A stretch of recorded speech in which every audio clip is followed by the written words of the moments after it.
ಎಲ್ಲರಿಗೂ ನಮಸ್ತೆ. ತಮ್ಮೆಲ್ಲರಿಗೂ ಬೃಂದಾವನ ಬೆಳಕು ಯೂಟ್ಯೂಬ್ ಚಾನಲ್ಗೆ ಆತ್ಮೀಯವಾದಂತಹ ಸ್ವಾಗತ. ಸೂರ್ಯನ ಆರಾಧನೆಗೆ ಮೀಸಲಾದ ಅತ್ಯಂತ ಪವಿತ್ರ ದಿನ ಈ ರಥಸಪ್ತಮಿ. ಮಾಘ ಮಾಸದ ಶುಕ್ಲ ಪಕ್ಷದ ಸಪ್ತಮಿಯಂದು ಆಚರಿಸಲಾಗುವಂತಹ ಈ ಒಂದು ರಥಸಪ್ತಮಿಯ ಬಗ್ಗೆ ಹಾಗೂ ಆ ದಿನದ ಒಂದು ಎಕ್ಕದ ಸ್ನಾನದ ಬಗ್ಗೆ ನಾನು ಸಂಪೂರ್ಣವಾಗಿ ಮಾಹಿತಿಯನ್ನು ಕೊಡ್ತೀನಿ. ನನ್ನ ಚಾನಲನ್ನು ಯಾರೆಲ್ಲ ಮೊದಲನೇ ಬಾರಿ ನೋಡ್ತಾ ಇದ್ದೀರಾ, ದಯವಿಟ್ಟು ನನ್ನ ಚಾನಲನ್ನು ಸಬ್ಸ್ಕ್ರೈಬ್ ಮಾಡಿ ನನಗೆ ಸಪೋರ್ಟ್ ಮಾಡಿ. ಸೂರ್ಯನ ಚಲನೆಯಲ್ಲಿನ ಬದಲಾವಣೆ ಮತ್ತು ಆತನ ಜನ್ಮದಿನವನ್ನು ಪ್ರತಿನಿಧಿಸುವ ಹಬ್ಬವೇ ಈ ರಥಸಪ್ತಮಿ.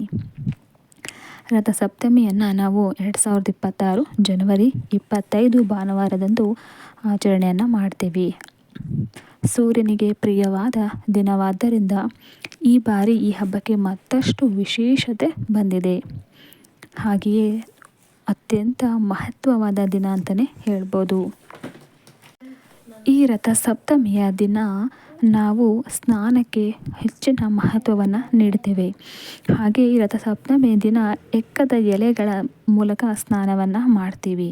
ಈ ದಿನ ತಲೆಯ ಮೇಲೆ 7 ಎಕ್ಕದ ಎಲೆಗಳನ್ನು, ಅಂದರೆ ತಲೆಯ ಮೇಲೆ 1, ಭುಜಗಳ ಮೇಲೆ 2, ಮಂಡಿಗಳ ಮೇಲೆ 2 ಹಾಗೂ ಪಾದಗಳ ಮೇಲೆ 2, ಈ ರೀತಿ 7 ಎಕ್ಕದ ಎಲೆಗಳನ್ನು ಇಟ್ಟು ಸ್ನಾನವನ್ನು ಮಾಡುವ ಪದ್ಧತಿ ಇದೆ. ಇದು ಶರೀರದ ಕಲ್ಮಶಗಳನ್ನು ಹೋಗಲಾಡಿಸುತ್ತೆ. ಹಾಗೆ ನದಿಗಳಲ್ಲಿ ಅಥವಾ ಮನೆಯಲ್ಲಿ ಸ್ನಾನದ ನಂತರ ಸೂರ್ಯನಿಗೆ ಅಭಿಮುಖವಾಗಿ ನಿಂತು ಕೆಂಪು ಹೂವು, ಅಕ್ಷತೆ ಮಿಶ್ರಿತ ನೀರನ್ನು ನಾವು ಅರ್ಪಿಸಬೇಕು. ಹಾಗೆ ಮನೆಯ ಅಂಗಳದಲ್ಲಿ ಸೂರ್ಯನ ರಥದ ರಂಗೋಲಿಯನ್ನು ಹಾಕಿ ಪೂಜಿಸಬೇಕು.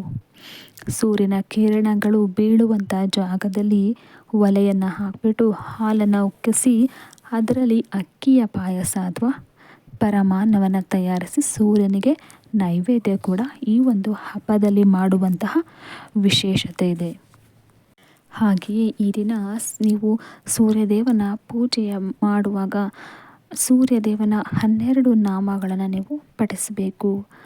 ಈ 12 ನಾಮಗಳನ್ನು ನೀವು ಪಠಿಸಿ ರಥಸಪ್ತಮಿಯ ದಿನದಂದು ಕೆಂಪು ಅಥವಾ ಬಿಳಿ ಬಣ್ಣದ ಬಟ್ಟೆಯನ್ನು ಧರಿಸುವಂಥದ್ದು ಅಥವಾ ಕಿತ್ತಳೆ ಬಣ್ಣ, ಕೆಂಪು ಅಥವಾ ಕಿತ್ತಳೆ ಅಥವಾ ಬಿಳಿ ಬಣ್ಣದ ಬಟ್ಟೆಯನ್ನು ಧರಿಸಿದರೆ ಅತ್ಯಂತ ಶುಭ ಫಲಗಳು ನಿಮ್ಮದಾಗತ್ತೆ.